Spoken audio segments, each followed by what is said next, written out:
Next gen astro நேயர்களுக்கு அடியேன் உங்கள் சிவயோகி சிவசக்திமான் சுவாமிகள் வணக்கத்தை தெரிவித்துக் கொள்கிறேன். இந்த பதிவில் கார்த்திகை மாத ராசி பலன் தான் சொல்லுவேன். 12 ராசிகளுக்கு உண்டான கார்த்திகை மாத ராசி கிரகங்களுடைய ஸ்தான பலன், பார்வை பலன், ஒவ்வொரு ராசிக்கும் என்னென்ன நடக்கும், என்னென்ன நன்மைகள் தீமைகள், என்னென்ன பரிகாரம் செய்யணும், என்னென்ன தப்பிச்சிக்கிறது எப்படி, மீண்டு வர்றது எப்படி, அப்படிப்பட்ட விஷயங்கள் தான் இப்போ உங்களுக்கு தெளிவாக விளக்கி கொடுக்க போகிறேன். இதை நீங்கள் கவனித்து நடந்துக்கிட்டிங்கனாக்கா இந்த கார்த்திகை மாத ராசி பலன்லேருந்து மீண்டு வந்து எல்லா நலங்களும் பெற்று வாழ போகிறீங்கன்னு சொல்லி இப்போ என்னுடைய குருநாதரை நான் வணங்கிக்கிறேன். ஓம் குருப்யோ நம நற்பவே நற்பவே நற்பவே ஓம் காஞ்சிவாசாய வித்மகே சாந்தரூபாய தீமகே தன்னோ சந்திரசேகர பிரச்சோதயாத். என் ஆத்மா மகாகாளி வேணும். ஓம் காளிகாசாய வித்மகே மசான வாசின்ன தீமகே தன்னோ அகோர பிரச்சோதயாத். என் உபாசனன் மகா வாராகி வேணும். ஓம் மகிஷத் பஜாய வித்மிக சண்டகஸ்தாம் தன்னோ வாராகி பிரச்சோதயாத். என் இன்னொரு உபாசனன் பகலாமுகன். ஓம் பகலாமுகி வித்மிகே சம்பேந்தும் தன்னோ தேவி பிரச்சோதயாத். கார்த்திகை மாதம் லக்ஷ்மி வாசம் செய்யும் மாதமாக சொல்லப்படுகிறது. கார்த்திகை மாதத்தில் தான் நிறைய விழாக்கள் கோவிலில் நடக்கும், வீட்டில் சுபகாரியங்கள் நடக்கும், நிறைய விசேஷம் நடக்கும். ஏன்னா லக்ஷ்மி வாசம் செய்யக்கூடிய மாதம்னால கண்டிப்பாக நடந்து தான் ஆகும். அது இல்லாமல் விரதமும் இருப்பாங்க நிறைய. பெரும்பாலும் ஐயப்ப பக்தர்கள் 48 நாட்கள் ஒரு மண்டலம் விரதம் இருந்து ஐயப்பனை தரிசனம் செய்வார்கள். ஐயப்பனுக்கு மட்டுமல்ல, எல்லா தெய்வங்களுக்குமே விரதம் இருக்கலாம். சிவபெருமானுக்கு விரதம் இருக்கலாம், முருகப்பெருமானுக்கு விரதம் இருக்கலாம், அம்மனுக்கு விரதம் இருக்கலாம், பெருமாளுக்கு விரதம் இருக்கலாம், எந்த தெய்வங்களும் வேணும் இருக்கலாம். இருந்தாலும் பிரசித்தி பெற்றவங்கிறது அந்த ஐயப்ப விரத மகிமை தான். ஸோ அதனால் கார்த்திகை மாதம் நல்ல மாதமாகத்தான் விளங்கப் போகிறது. 12 ராசிகளுக்கு உண்டான அந்த கார்த்திகை மாத பலன் பார்க்கும் பொழுது கிரகங்கள் எங்கே இருக்குன்னு பார்க்கணும். முதல்ல இதனால் வரைக்கும் மிதுன ராசி இருந்த குரு பகவான் அதிசாரமாக பயிற்சியாகி கடகராசிக்கு வந்திருக்கார். சிம்ம ராசியிலேயே கேது பகவான் தொடர்ந்து இருந்து வருகிறார். அடுத்ததாக துலாம் ராசியிலே சுக்கிரன் வரப்போகிறார். இந்த கார்த்திகை மாதம் ஆரம்பித்த உடனே சுக்கிரன் வந்து விடுவார். சுக்கிரன், சந்திரன், புதன், 3 கிரகமே இருக்காங்க. விருச்சிக ராசியிலே சூரிய பகவானும் செவ்வாயும் இருக்கிறார்கள். கும்பராசியிலே சனி பகவானும் ராகு பகவானும் இருக்கிறார்கள். இப்படி இருக்கக்கூடிய இந்த கிரக சூழ்நிலைகளிலே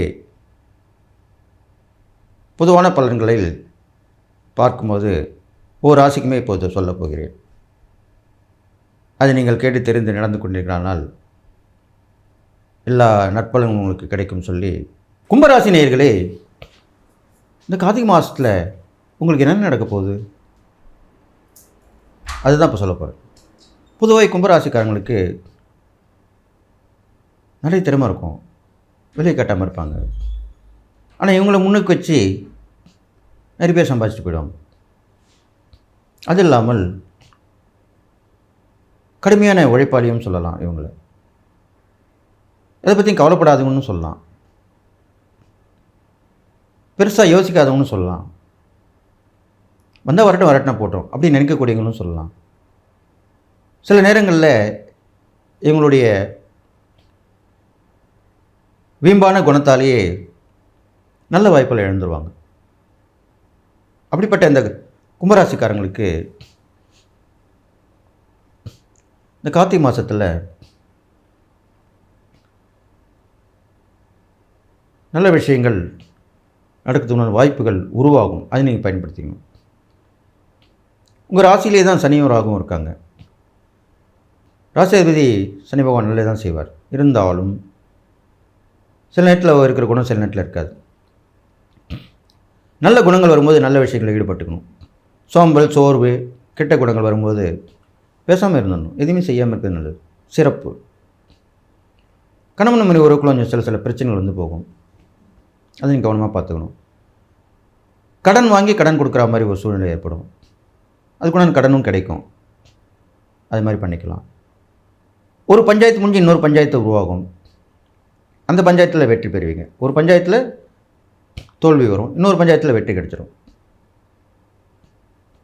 இது மாதிரிலாம் நடக்கும். நீங்கள் நினைக்கிறவங்க நம்ம எதிரின்னு நினைப்பீங்க, ஆனால் உங்கள் கூட இருக்கவங்க எதிரியாக இருப்பாங்க. இதுவும் இந்த காலத்திலே நடக்கும். அப்போ ஏட்டிக்கு போட்டியே தான் நடக்குது. அப்படி தான், அதனால தான் அப்படி சொல்லியிருக்கு.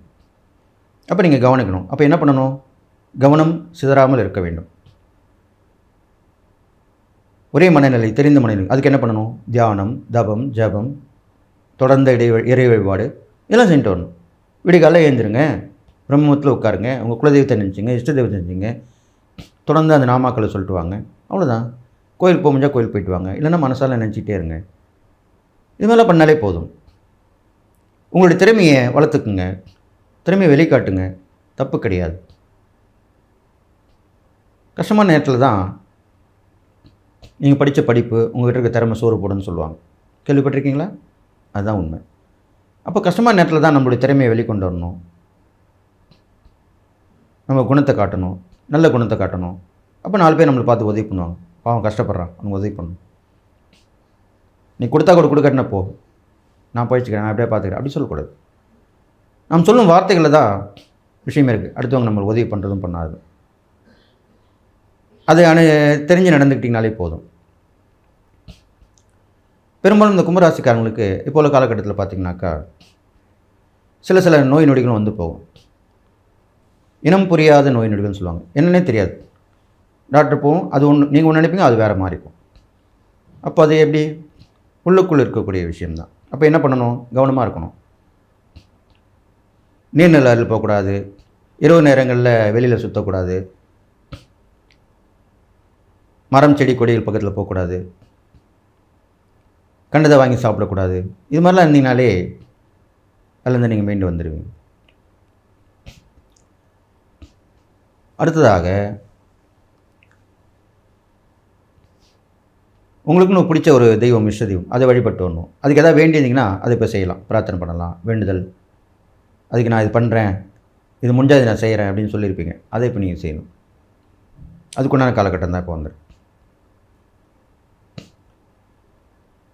அரசியல் இருக்கவங்க மறைந்திருந்து மீண்டு எழக்கூடிய அமைப்பாக வரப்போகுது. அப்போ இந்த காலகட்டம் தனியாக இருக்கணும், யோசனை பண்ணணும், என்ன பண்ணலாம், ஏது பண்ணலாம்னு பிளான் பண்ணிகிட்டே இருக்கணும்.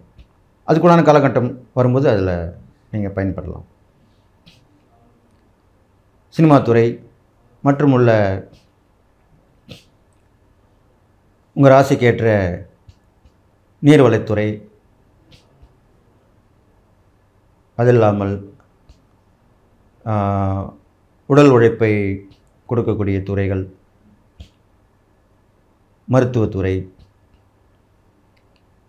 இது மாதிரி துறைகளில் இருக்கவங்களாம் வெற்றி பெறலாம். மற்ற துறையில் உள்ளவங்க கவனமாக இருக்கணும்.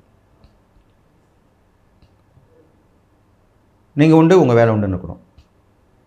ஆனால் உங்கள்கிட்ட இருக்க திறமை, உங்களுடைய நல்ல குணங்களை வெளிப்படுத்திக்கணும் வரணும் எங்கே போனாலுமே. இது மட்டும் பண்ணால் போதும். எந்த நேரத்தில் எந்த உதவி கிடைக்கும்னு சொல்ல முடியாது. அப்போது திடீர்னு அந்த உதவிகள் கிடைக்கும். திடீர்னு நம்ம அதிர்ஷ்டம் மட்டும்தான் நினச்சிருக்கோம், அப்படி கிடையாது. திடீர்னு சில கிடைக்கக்கூடிய உதவிகளே நம்மளுக்கு பெரிய உதவியாக இருக்கும், பேருதவியாக இருக்கும்.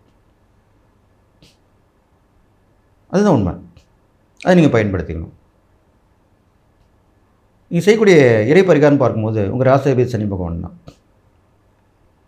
இருந்தாலும் பழமையான சிவன் கோயிலுக்கு சென்று விளக்கேற்றணும். விளக்கே இல்லாத கோயிலாக இருக்கும். அப்போ அந்த மாதிரி கோயிலுக்கு போய் விளக்கு ஏற்றிட்டு வரணும். அங்கே அமர்ந்து தியானம் பண்ணணும். நல்ல சிந்தனையோட தவம் இருக்கணும். உங்களுடைய கோரிக்கை எதுவுமே சொல்லக்கூடாது. எல்லாம் நீயே அப்படின்னு சரணாகதி அடையணும். வெறும் சரணாகதி மட்டும் இல்லை, பூரண சரணாகதி அடையணும். அப்போ தான் உங்களுக்கு எல்லாமே நல்லது நடக்கும். செய்யக்கூடிய தான தர்மம் பார்க்கும்போது படுத்தபடியாக இருக்கவங்க, நோயால் தோண்டு போனவங்க, நம்மளுக்கு யாருமே உதவிக்கு இல்லையே அப்படின்னு ஏங்கின்னு இருக்கவங்க, அப்படிப்பட்டவங்களுக்கு தான் நீங்கள் உதவி பண்ணணும். அந்த உதவி தான் உங்களுக்கு பேருதவியாக இருக்கும். உங்களுடைய வெற்றிக்கு ஒரு திருப்பு முனையாக அமையும். இது மாதிரிலாம் பண்ணிட்டு வந்தீங்கனாலே இந்த கார்த்திகை மாத பலன் உங்களுக்கு கண்டிப்பாக நன்மை தான் செய்ய போகுது. இது இல்லாமல் இந்த கும்பராசிக்காரர்கள் ஒரு விஷயத்தை நல்லா புரிஞ்சுக்கணும். உங்களுடைய வெளிவட்டார பழக்க வழக்கங்கள், நட்புகள், இப்போ சொந்தக்காரங்க கூட நட்பாக தான் இருக்காங்க, நிறைய ஃப்ரெண்ட்ஷிப்பாக இருக்காங்க. சொந்தத்தில் கூட தூரத்தை சொந்தம்லாம் சொல்லுவாங்க. அப்படிப்பட்டவங்க கூட நம்ம நட்பாக தான் இருப்பாங்க எல்லாருமே. அவங்களெல்லாம் பழகும்போது அவங்களுடைய மேல் அக்கறை காட்டணும், அவங்களுடைய நலனில் அக்கறை காட்டணும். அதுதான் முக்கியமானது. அப்போ தான் உங்களை பற்றி அவங்க யோசிப்பாங்க. இது ஒரு முக்கியமான சூட்சமான விஷயம். அப்போ நீங்கள் பழகும்போது அவங்களுடைய நன்மை தீமைக்கு எடுத்துக்கணும். உங்களுக்கு என்ன பிரச்சனை, என்ன பண்ணணும், உங்கள்கிட்ட இருக்கோ இல்லையோ, உங்களால் முடியுமோ முடியாதோ, ஆனால் கேட்கணும். நீங்கள் செய்கிற மாதிரி பாவலாக பண்ணணும். அதுதான் உண்மையான விஷயம். இந்த டிப்ஸு உங்களுக்கு நான் கொடுக்குறேன். இப்படி பண்ணிட்டீங்கன்னா உங்களை பற்றி அவங்க கேட்பாங்க. இப்போ எப்படி சொல்கிறோம், இப்போ ஃபோனில் எடுத்தோன்னே ஹலோ நீங்கள் நல்லா இருக்கீங்களா கேட்குறோமா இல்லையா? அதுமாதிரி அவங்க என்ன கேட்பாங்க, நீங்கள் நல்லா இருக்கீங்களா அவங்க கேட்பாங்க. இது மாதிரி தான். இந்த மாதிரி ஒரு எண்ணத்தை நீங்கள் க்ரியேட் பண்ணிவிட்டு வாழ்க்கையில் அதை நடைமுறைப்படுத்தினீர்களால் கண்டிப்பாக நல்ல விஷயம் நடக்கும். இப்போ இந்த கார்த்திகை மாதத்தில் நான் சொன்ன இந்த இறை வழிபாடுகள், தான தர்மங்கள், நான் சொல்லக்கூடிய இந்த டிப்ஸ்லாம் கொடுத்துருக்கேன்.